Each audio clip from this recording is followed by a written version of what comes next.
Challenge yourself to change lives with the Big Belt Buckle Challenge. They make a no-strings-attached charitable donation when participants complete one or all of the 6 athletic challenges. In doing so, they aim to build a worldwide community that transcends sport and encourages people to make a positive lifestyle change while helping those in need. For 2023, a difficult but doable set of challenges has been created by Jeff Privete himself. They have all been inspired by his personal experiences throughout 2022. The events can be done in any order, and with the exception of the Road Gravel Challenge, there is no time limit for completion of a given event. All you have to do is make it through. Completing all 6 will require an incredible amount of dedication, courage, and a willingness to embrace the journey, regardless of the outcome.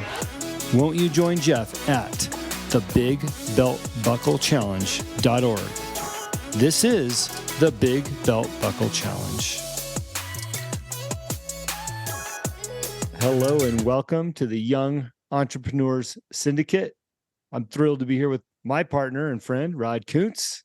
Hello, I'm thrilled to be here with my partner and friend, Jim Riley. How you doing, Jim? Hey, good. Hey, I feel like we've had some really good conversations the last couple of weeks, both on the air, off the air, with the syndicate. Your call this week on the syndicate was pure fire.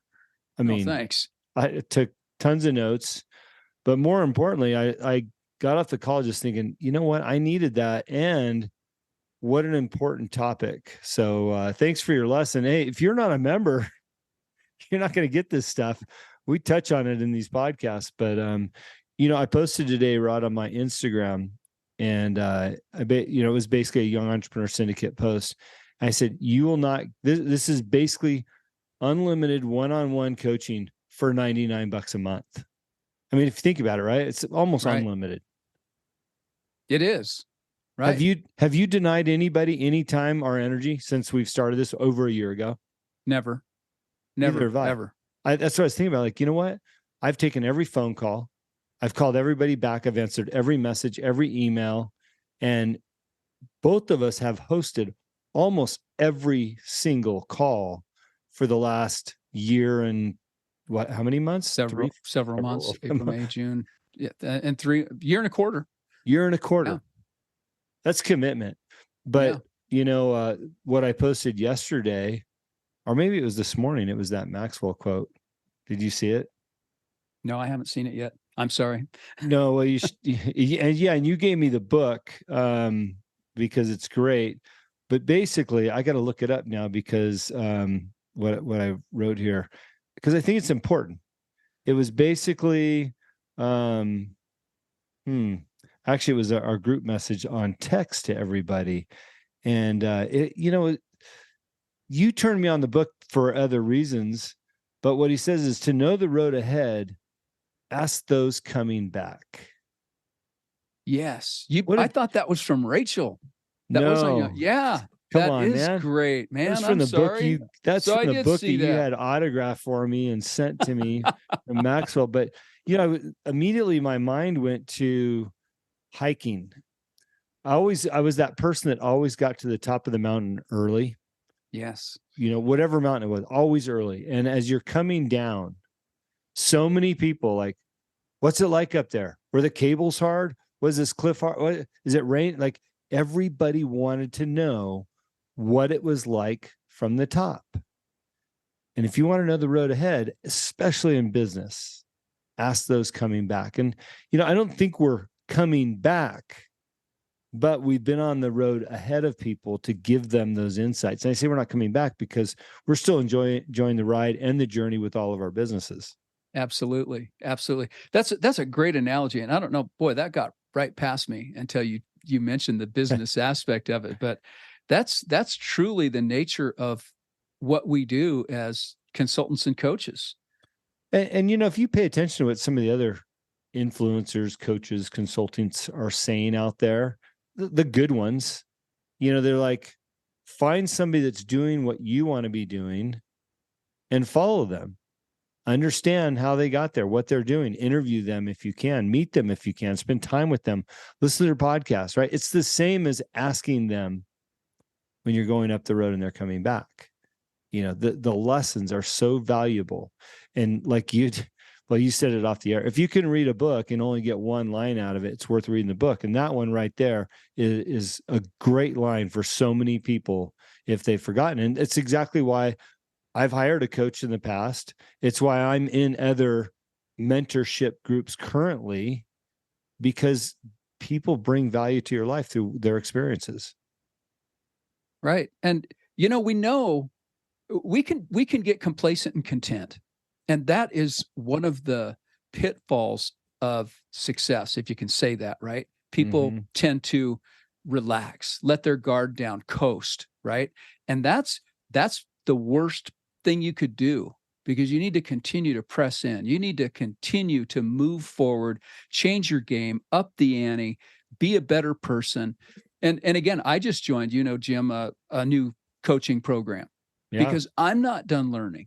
I want, if I can, and I've already picked up little bits and pieces here. I've spent hours, before we get on, our coaching call that week, I have spent hours listening to other podcasts, listening to training, reading books. I've spent hours and hours. So if you've got a regular job and you want to be an entrepreneur and you're still working that regular job, and you don't have time to do what I'm doing now, right? Really pressing in hard, then you need to take advantage of the people who do have the time to press in hard and glean that stuff and bring you the nuggets and bring you the little shortcuts and the secret sauce, and it may just be motivation. It may be inspiration. It may be a tool. It may be a little glimpse of knowledge that you didn't know, but it's all out there. And if you don't have time to do it, you better be relying on somebody who does. And in our case, it's the people like us who make the time to do that and make it our mission to bring that information back. Well, it's like buying the Cliff Notes for life, and business. We've got them. We're happy to give them. Just get on the calls with us. Rod, sometimes I feel like we're married, because every time I've got a topic, you give me a layup without even knowing what the topic is. And maybe it's just my creative way of putting it all together. I don't know, but you did lay up the topic for the call today. Well, you ready? Lay it on me. Well, you said pressing in, and our last call, we talked about being prepared and what that means in business. And I laid down right up front, this call will make you more money, is what I said. Right. So what I'm going to say, you're going to love this. This call will piss some people off. Ooh. Yeah. All right. On the edge. But touching a nerve. But it's needed. It's needed. So speaking of pressing in, that's my lead in. I want to talk about the male role in the family and in business and in life in general. And I'm going to talk about that. And look, I'm not discluding women on this discussion here, by the way, because I believe that women hold a special place in our hearts and in our roles in life, and they need to hold us as men accountable for what we do. And the reason why I want to talk about this topic, I'm going to give a little bit more clarity so that you can weigh in without guessing where I'm going with this, Rod. I listened to, and I suggested this to you already, a great interview with Andrew Tate. It was actually an interview by Tucker Carlson, and I would say it's political, but it's not. Tucker usually has political type interviews. This is really not a political interview when you dig into the message. And what the message is, the controversy was Andrew Tate is in jail for something that he's being accused of that he has not done. And that's the political side of it. But the message side of it is what I want to talk about. And that is what has made Andrew Tate controversial right now. And that is the notion of men being kind and gentle and strong and healthy and providing for their family and being able and willing to, as you just suggested, press in and be known or have the reputation of being a strong provider, a contributor to not only the family, but to society through his hard work. Andrew Tate believes in putting in the effort, working hard, doing those things that need to be done, finding success in that, making money to provide for others. And I wasn't surprised to hear him say in the interview. Now he's been in jail and house, between the two, jail and house arrest, almost a year, I think. I don't have the exact dates, but it's been a long time. And he said his number one concern isn't for himself. He will find happiness in his beliefs in a God and believes that he's being tested for a reason. But his number one concern is the people that he provides for, his employees, his family members, those that count on him. And he didn't put it in a manner that he was stressed, but his number one concern being jailed is his inability to provide effectively for those around him.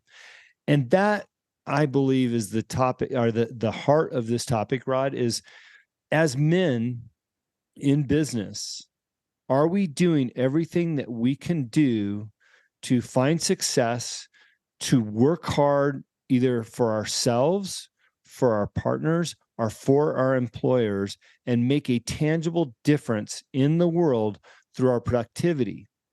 And I loved on this last week's phone conference with the Young Entrepreneur Syndicate that you talked about hard work, getting your hands dirty. You know, the blisters, the grit on your hands, what that means, you know. And it was interesting. I was actually embarrassed the other day. As you know, I'm doing some manual labor and some mental labor at R&R Ranch down the street from me. Right.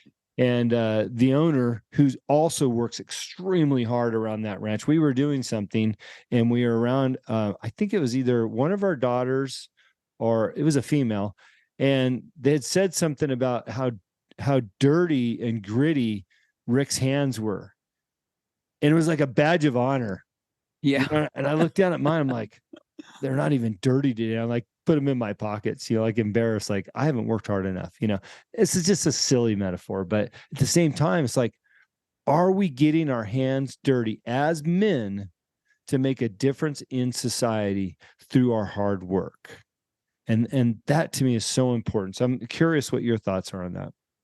Well, you're probably going to like this, because I wrote a little message down here because I wanted to do something on an Instagram post or a topic, and I wrote this down. Here's my sticky note. I'm showing it to you right here. Okay. Listeners, you can't hear this. Quite read that. But it's just a real quick little note. And the nugget in there that I was striving for is hitting on what you're talking about. And this morning I'm thinking about success isn't about how much you can make. Because we even have some people you have to have a goal, and they have goals that usually have commas and dollar signs, in with them. And that's all good. And they want cars and houses and, acquisition, right? Mm-hmm. People they want to, acquire things. That's the, like the trophies along the way, right? Like, I have my own home, I have my own car, I have a boat, I have my RVs, I have whatever, right? The tangibles. But that's not what measures success. It's like you said, the grit on the hands. And I'm going to come back to that too in a second. But my point was, success isn't about how much you can make. It's about how much you can change. That, and maybe it's just I'm to that point in my life. How much you can change matters so much more than everything you can make, everything you can acquire. It's how much of a difference have you made in other people's lives? And start with your own family, and then your community and friends. And have you left tangible breadcrumbs behind that people can follow even 20, 30, 40, 100 years from now? Are you leaving something tangible behind that they could pick up and say, wow, this guy had an incredible life, and I can learn something from what he did, what he overcame, what he accomplished. And to me, that's so much more important than, cars, right? I made a great living selling cars, right? And I can tell you that the prestige in an automobile ends with the first door ding you get on it. Yeah. Right. And you realize, you know what, somebody doesn't value what you've spent all your hard-earned money and dreams on to get. Somebody doesn't value it near as much as you do. So putting your faith and your trust in tangibles is always going to disappoint. You should write that down. Putting your trust in tangibles will always lead to disappointment. But you put your trust and your energy into things that are intangible: love and trust and faith and perseverance and determination, grit. Physical You've got excellence. something. Physical excellence. Absolutely. Now you've got something. Investing in other people, teaching people how to care, how to love, how to provide for their own families in a loving way, not a begrudging way. And to me, that is what masculinity is. It's providing and protecting in a loving way, not in a domineering way.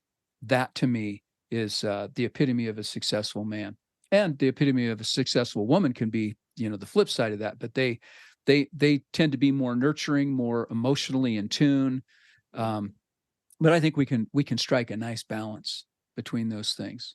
And so that's kind of it there. I'll come back to the greedy hands Well, after that. I had a good lesson opportunity with my daughter yesterday. And it was one of those things. We were talking about money. It's my 7-year-old, not the 9-year-old. We're talking about money. She's like my wife. She knows how to save a lot of money. She can turn a penny into $1 or 2 pennies into $1, is what Samantha's dad used to say. But we were talking about money. She says, "Dad, I have a lot of money." I said, "Yeah, I know you do." She says, "Well, ever since we stopped going to Target, I haven't been buying anything." And I said, "Yeah, that's true." And she says, "Yeah." She goes, "I don't really need anything."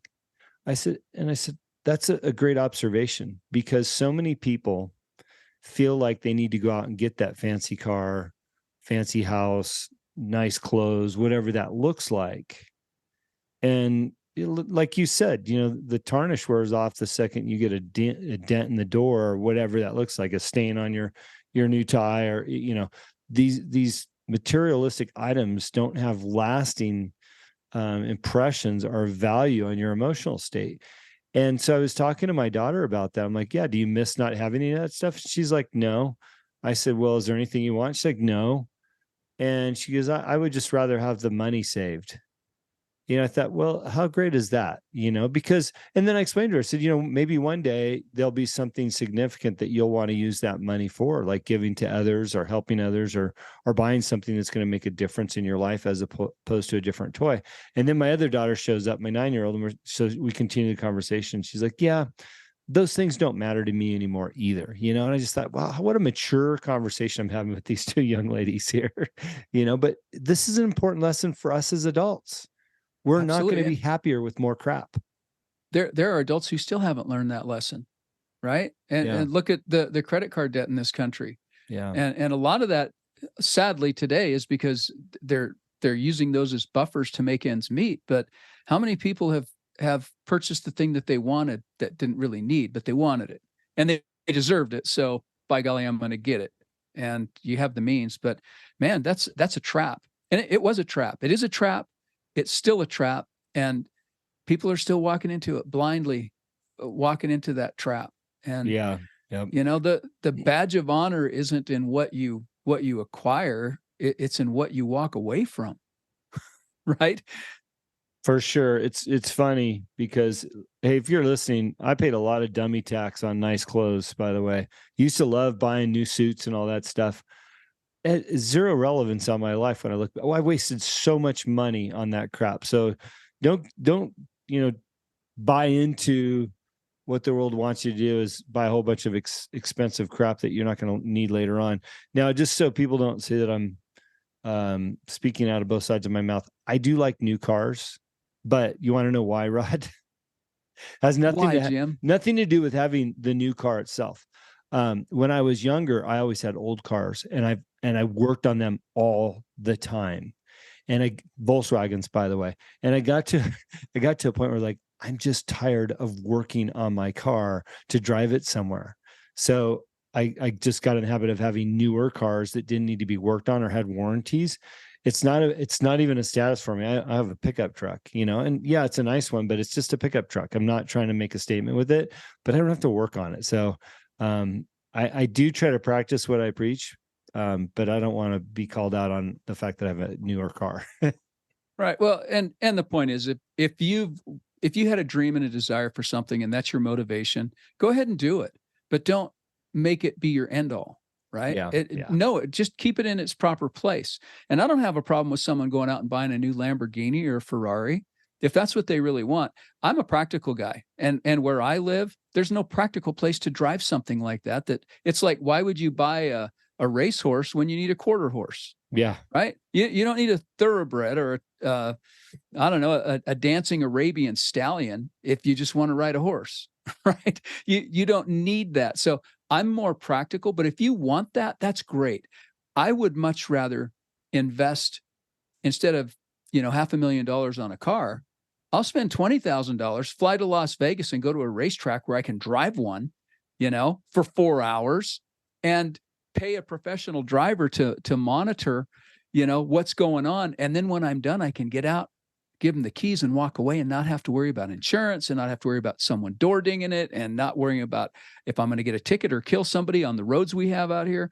There are just so many other ways of putting that notch on your belt if that's what you want, I don't know. And again, I'm not trying to diss on anybody's dreams. If that's what you want to do, do it, but just keep your priorities straight. That's all. Yeah, I agree with that. So I saw this post. I'm not going to be specific on the numbers because I don't remember the exact numbers. It must be an age thing now. Second time I've said that. But they were talking about how much money it costs to own a private jet and what your net worth should be to make it a reasonable investment. You need to be worth over $250 million to own and fly the average private jet. Worth over $250 million. I see guys all the time posting up, oh, this is my jet, right? I know they're not worth over $250 million. So either they're foolish or they're spending a lot of money to look special, so right. You're not fooling anybody. Well, you can charter a jet for a lot less than having 250 in 250 mil in your bank account, right? You sure can. Hey, we kind of not necessarily got off track, but I do want to bring this back home to a little bit more masculinity. And another thing that I heard Andrew Tate say, he gets a lot of emails, people asking him for advice. He used to be a professional fighter. And he got an email, he's suggesting this interview from somebody that wanted to commit suicide. And he says, do me a favor, go get a 6-pack. And after you do that, you can do whatever you want to yourself. And when he said 6-pack, he meant in his physical fitness, 6-pack in the belly, right? Because he does a lot of training, right? And he heard back from the guy much later, and the guy was a different person.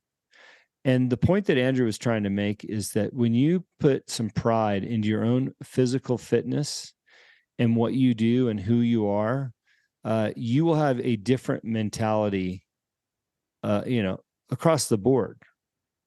And you will place importance on things that are more important in life than the things that are depressing you.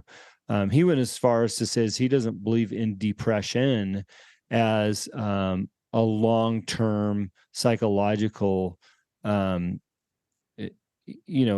conflict that people have.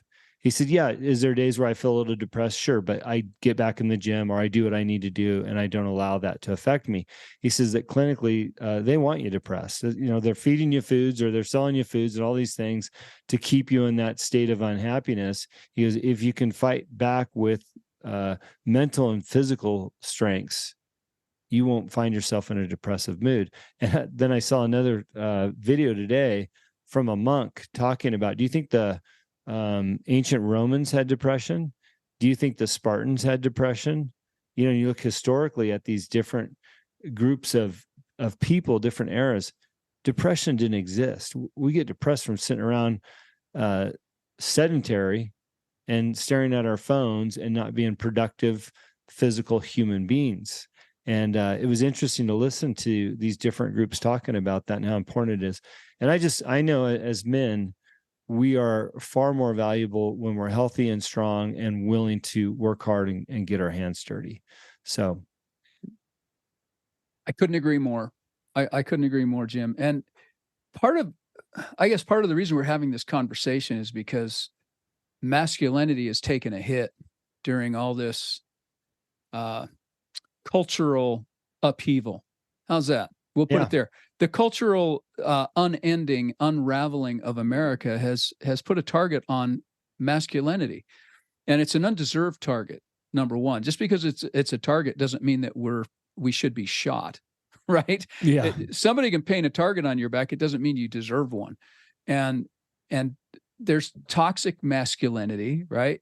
And then there's just masculinity. There's just we are who we are, and it's in our nature to be providers and protectors. Mm-hmm. And if we're not following our nature, something's out of balance and something's got to give. That's when you start having problems, and they can surface in all kinds of ways.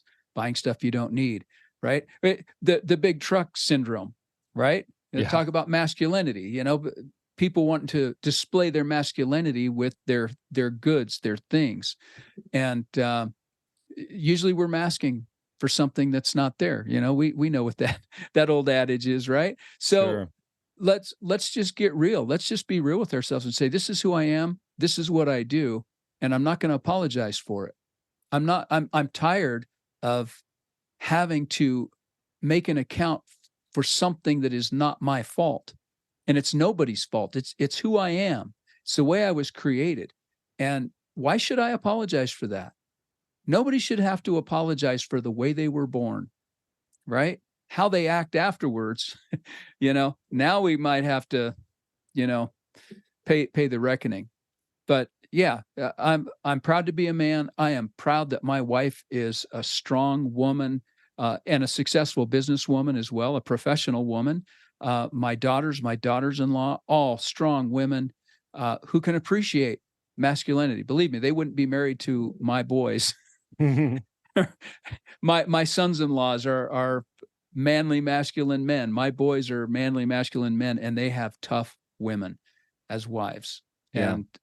And loving and caring and all of that. So Well, anyway, it's interesting when you think about, the pressures to be less of a man or a provider comes from companies that benefit financially from our laziness, from our inabilities, from our lack of desire to be outside and do all those things. I mean, think about the tech companies, how much money they make the more time we spend inside on our phones and computers, diving into whatever it is that we're looking at. And I fall victim to that every day. A little bit of social media here or there, and all of a sudden you look at your screen time, it's like, wow, my screen time's up this week. I've wasted time. And by the way, while you're wasting time, what are you eating and drinking? Soda, chips, high sugar foods, high fat foods, junk food. I mean, they all benefit from our lack of desire to be healthy and strong and fit and work hard and contribute, to not only our families, but society in positive ways.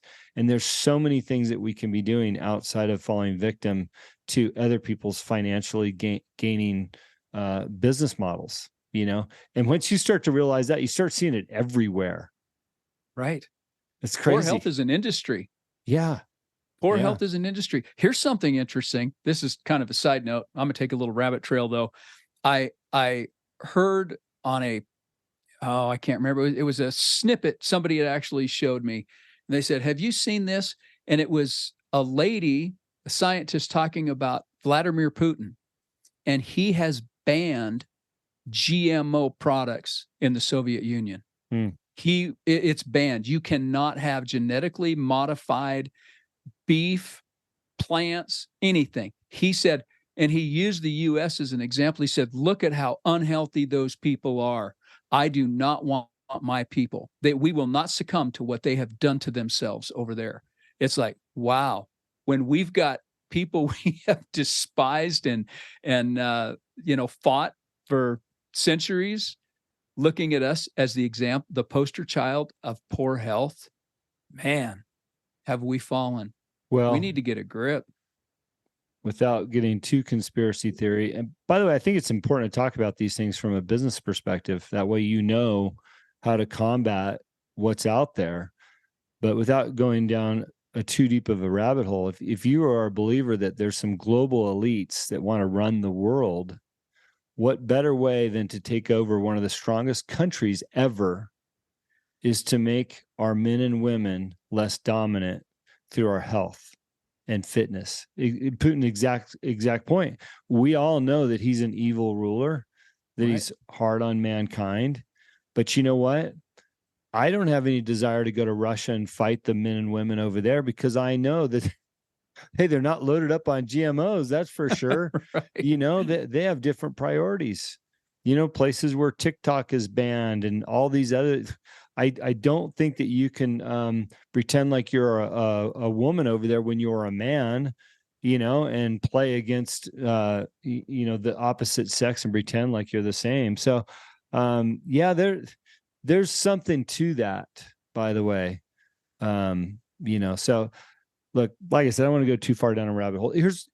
You want to add a comment to that, or because I'm going to wrap it up with the final? No, I am going to talk real quick about the dirty hands, though. Yeah, And please. I like having clean hands, right? I don't like dirt and grime under my fingernails. I don't mind getting it there, but it comes out. I clean it. I'm meticulous. I'm one of those.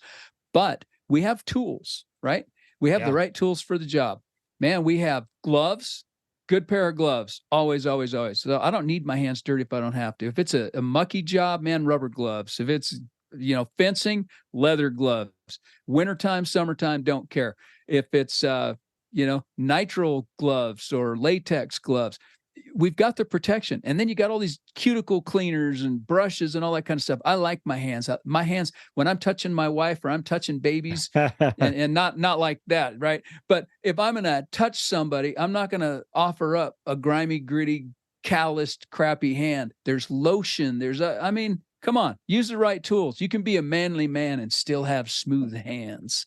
That's what I'm saying, Jim. I agree with you. Well, what's interesting is when I lived in the city, the only gloves I had at my house were one pair of gloves that matched my overcoat and suit, you know, the thin leather ones that you might wear in New York City, and my ski gloves. Now that I have a ranch going on 5 years, I have more gloves in my garage than any other tool, and I've got a glove for everything. And by the way, when you buy good gloves and you use them, the last thing you want to do is throw them away. I've got so many used up gloves that I probably should just throw away because they're almost useless anymore. But it's amazing how many gloves I have now for the different jobs. So I get that's a badge of honor. You know, it is a badge of honor. Absolutely, it is. Blood, I can sweat, tell you this: tears. I wear out a pair of gripper gloves. You know, like for catching footballs and stuff. I use them for work. I wear out a pair a week. Wow, And good job. you know, Good job. You know, a badge of honor, like you said. Wear out some gloves, people. Well, let me close with this, and I'll have you weigh on it as well. And by the way, listeners, maybe this sounds like we're a little off the business topic, but I think to be good, successful business leaders, entrepreneurs, that we need to have a focus on our roles in society, our roles in the family, what sex we were born, and the importance of that role, and you know, not being afraid of the hard work. And this is what I want to close with, and that is a tribute to the women in our lives and the roles that they play. We could not lift our women up enough for being, like you said earlier, nurturing, kind, fulfilling, successful. I'm also married to a very successful business woman, but she also has a strong desire to be the best mom she could be, to be the best wife that she can be, you know, to provide a meal, you know, when she's not with a client, and different things like that. And I think our women play such an important role in society. Us as men need to be lifting them up, giving them the tools, making their lives easier, and remembering how important it is that we have these women in our lives. And oftentimes that might not be your spouse either. It might be your business partner that's a female. It might be people that you interact with. But women in society hold such a strong role. And it breaks my heart to see the attack on women in general from the transgender movement, and stripping away of you know, what women fought so hard for so many years, and that's just their roles in general. So I just wanted to give a minute of tribute to the women in my life and how important they are. And I'm hoping to raise strong, dominant, smart women that are nurturing and caring and do all the same things that I found in my wife. So those are my closing thoughts. I'd like to hear yours, Rod. Well, I think I already got mine out there at the beginning of this, but it's time that all of us realize we do not have to apologize for who we are. Mm-hmm. We do not have to apologize. We do not have to change who we are. And if somebody is struggling with issues like that, go see a professional, but don't make it my problem, because it's not. I don't have a problem. You don't have a problem. My wife and kids don't have that problem. If you've got that problem, fine, deal with it. That's not my business. But don't make it my problem. And they've made it a lot of our problem. And that's a problem. I have a problem with that. How's that for going around the round and round and round? That's it. I want to end on a positive note, though. And, the people who have been ramming this agenda down our throats are, from what I see in the latest statistics, are 4% of the population. So 96% of the population do not have an issue with any of this. And it's the 4% who are trying to change the 96%. And anytime you have that going on in any sort of a cultural, political, social realm, you're going to have trouble. So it's a battle that's not going to be won. Yeah. Because it's not logical. Well, let's make this our end positive note. If you've listened this far on today's show, thank you, first of all. I know it feels maybe slightly off topic of business, but let's focus on, or put a focus on, the family unit, our roles as individuals, male or female, and how we can be the best versions of ourselves physically, mentally, and the values that we bring not only to our families, but to society. And just challenge ourselves to be the best version we can be. It drowns out the noise that you're referring to, Rod. It drowns out somebody else's narrative. And I think it also makes you hyper focused on what your goals are, what your visions are for you and your family. And hopefully you've got some values entrenched in those vision and goals, so that your family can live beyond your years, sharing and growing through those values and being the people that we were meant to be. That's what works. And if you can be those things, you will be successful in business. Know what your heart is and allow others to see that. By the way, that was the second chapter in John Maxwell's book that you gave me, Rod, is he talks about, being a speaker is being honest and true to what you're speaking about. Right. Is much better than being eloquent or all the other things that you can put up on stage. Being honest and true to what you're talking about. So absolutely. I'm going to close on that. Any final thoughts? Right. Or you already had one? You're good? I had those final thoughts. We better cut this shorter. We'll be going for another hour down another rabbit hole. And, probably. And I know you've got to be somewhere. So Rod, I'm wishing you well. I know you've got Thank you very much, Jim. Busy weekend, my friend. I'll call it that. And if you enjoy these shows, please share with a friend. If you are looking for, like I said earlier, like the best deal in business consulting, you're not going to get a better one. It's almost unlimited coaching hours. It's $99 a month. Young Entrepreneur Syndicate. We'd love to have you. By the way, if you're a member and you listen to this, we'd like to have some referrals. Okay. We want to grow our group, because the bigger our group is, the more value we get in numbers to be there for one another. So thanks for tuning in. Talk to everybody soon. See you next time.